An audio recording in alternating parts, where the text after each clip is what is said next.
Per me è incostituzionale non applicare la Costituzione come è stato fino ad oggi, visto che una riforma del 2001 non ha ancora trovato attuazione.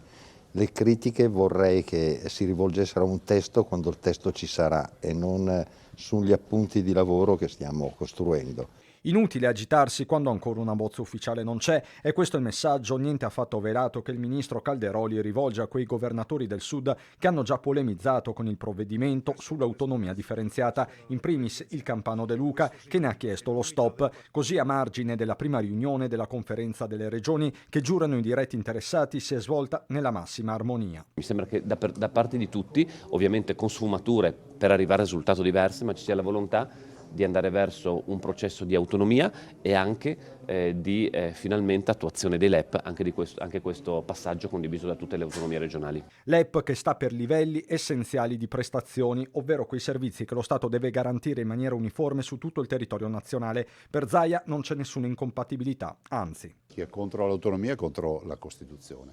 Dall'altro è fondamentale che si portino avanti anche le grandi sfide dei LEP, che oggi non sono, diciamo, realtà, ma non per colpa delle regioni, ma per colpa di chi fino ad oggi non ne ha mai parlato. Ricordo anche che noi siamo legati a doppio filo, siamo come dei gemelli siamesi, quindi il dibattito nord-sud è inutile visto e considerato che la vita di uno è la vita dell'altro, la morte di uno è la morte dell'altro. Molto meno diplomatico da Treviso il sindaco e presidente ANCI Mario Conte. Chi oggi teme l'autonomia sono coloro che non ce l'hanno, tra l'altro, compresi noi, soltanto che noi cerchiamo di guardare avanti.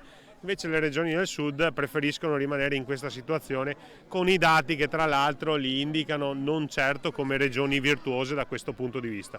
Noi restiamo dalla parte della responsabilità, loro probabilmente dalla parte dell'assistenzialismo statale. Per i Dem Veneti invece l'unico approccio possibile è quello della gradualità. Abbiamo detto alla Regione Veneto, ma scusa, invece di chiedere tutto per non ottenere niente, partiamo da alcune materie fondamentali e su queste realizziamo il nostro modello di autonomia.